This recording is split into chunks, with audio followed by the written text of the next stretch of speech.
Hey there, greetings and salutations from Prog. My name is Murph, and I am the host of this show, a show dedicated to progressive rock and other forms of rock music. So today we're here back with our mini-series we're doing for this week. This is day 4, and we're going to be talking about Pink Floyd. So Pink Floyd is one of the big six. So what are the big six? The big six were considered the big six progressive rock bands. All came out from 1967 to 1970. All British. All bands, many considered to be pioneers of progressive rock. A lot of them some psychedelic flavor. We're going to be talking a little bit more about that today.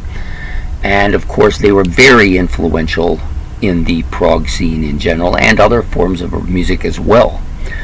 So I thought, I seen some reference to this on a couple of other channels, and then when somebody talked about it in length, and I thought, I think this needs to be talked about on my channel, because this is a progressive rock channel by nature, by most music that I do. So I think you can't get away without talking about this aspect of progressive rock, and so we need to talk about these 6 bands because they are the big ones.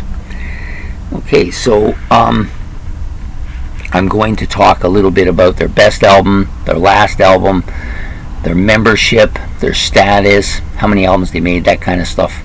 Just generally going over the band, because I think it's important to recognize the status of these bands, if nothing else. Okay, so Pink Floyd, many consider this to be the magnus opus of progressive rock.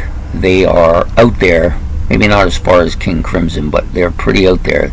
They are the masters of noises. They love to incorporate different sounds and noises into their music. Their music is often very experimental, and sometimes the biggest thing that came to me with Pink Floyd when I was younger is that really isn't music. That's the way I thought. Although some of it was, and the stuff that was music I thought was too poppy. But that was my relating everything to The Wall, which is not an album that I tend to care much for and never really have. Maybe a little more now, because I've got switched around, and my mode is now in the understanding what we're dealing with here with Pink Floyd, where before I think it was just beyond my grasp. So now I've progressed to the point, so I guess I'm progressive as well, of where I can talk about Pink Floyd and their status in the Big Six, which is what we're doing today.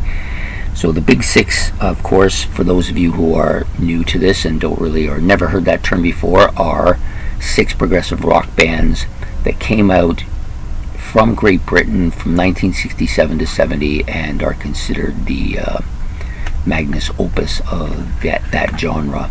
And they include Jethro Tull, Emerson, Lake and Palmer, and King Crimson, who I've already done episodes of, and Pink Floyd, Genesis, and Yes, which I am going to do episodes of. And so today's topic will be on Pink Floyd, of course. So this album, Dark Side of the Moon, considered to be their magnus opus, their best album. Arguably one of the very best progressive rock albums in history, maybe the best album ever in history. There isn't a bad tune on here, of course. I'm not going to get into what it is because I've done episodes on this, as it was recently became a member of my masterpiece albums.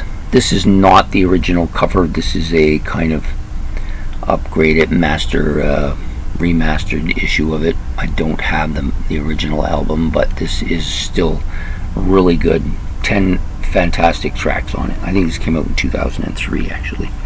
So this is their best album. Their last album I do not own. I haven't even listened to it. I've heard a lot of negativity about it.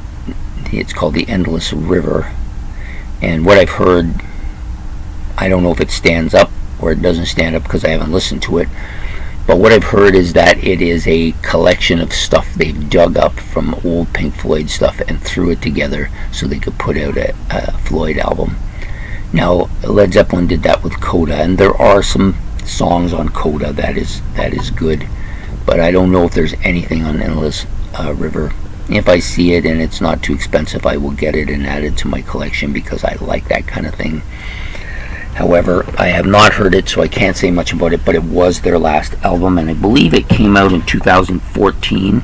Yes, it did. This one, 1973. Good year for music. So, they have only a brief amount of members to their list, as kind of like what Emerson, Lake and Palmer did. They only had the 3. Pink Floyd's like that. They only had the 5, all of which were in the band initially, although some people say David Gilmour wasn't, but he wasn't officially in the band, but he played on that album. He played on the first album, I'm fairly sure of it. So essentially they went with the same members their entire history, which are Syd Barrett, the late Syd Barrett, Roger Waters, David Gilmour, Richard Wright, who's also passed away, and Nick Mason. So this is the 5 that created most of their music. Now, after Syd Barrett's passing, they went from a kind of a poppy psychedelic band to the Roger Waters era, which was much more progressive, much more experimental in noises and everything. That era I prefer much more, except for I'm not a big fan of The Wall. I know a lot of people don't like the final cut either. I don't own it, so I can't make a comment on it. Their classic era is considered from about 71 through to The Wall in 1980. I think that's their classic era, and they made a total of 15 studio albums, and their status is inactive.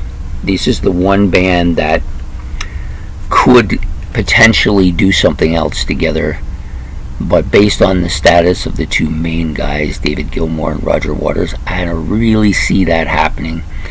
I think Roger Waters is kind of got a monster-sized ego, the size of planet Earth, and is unwilling to go past his ego to get to a better situation with him. David Gilmour, on the other hand, I don't want to make him sound like he's the non-problem here. I think he has a bit of a different problem. He seems to be uninterested in continuing to make music. He's almost, I'm done, I'm not doing anything.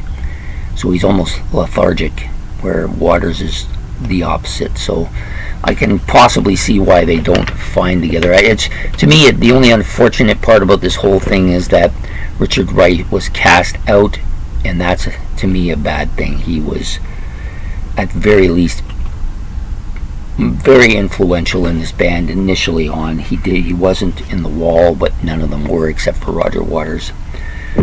And unfortunately, they could have had another couple decades of some fantastic stuff. We'll never really know, but such is the way of rock and roll. Egos get in the way, and that's what happens. So, but Pink Floyd, they did make some fantastic stuff. Some stuff that's really hard to penetrate, though. So their classic era, of course, 71 to 80, and I've already mentioned their status is somewhat inactive. We always kind of hope that the impossible may happen, that Roger Waters may swallow his pride a bit, and maybe David Gilmour they'll get together and maybe he'll wake David Gilmour up and he might want to do something. Yeah, that could happen. It could happen, but holding your breath on that might be not good for your health. Anyways, if you have any comments on Pink Floyd and their legendary status, please put it below. Anything about them, I don't care if it's because they're not talking to each other, or because you really love a certain era of their music, or maybe you like all the eras like I do. I do like the psychedelic era right up to Obscured with Clouds. Obscured with Clouds and Metal are kind of more, to me, they're more transitionary albums, although Obscured with Clouds and More are like maybe musical soundtracks, but they still have, I don't know about More because I don't own it, but Obscured with Clouds, I kind of like this album quite a bit, and even though it's a lot of incomplete stuff on it, I still think it's very good. Just shows you the talent that they had. So that's it for Pink Floyd today. So please make your comments below. Please hit the like button. It's much appreciated. And subscription would be nice as well. That helps me and helps us all out on this channel. So please have yourself a good day, and we will see you again for episode 5 tomorrow. So take care. Bye.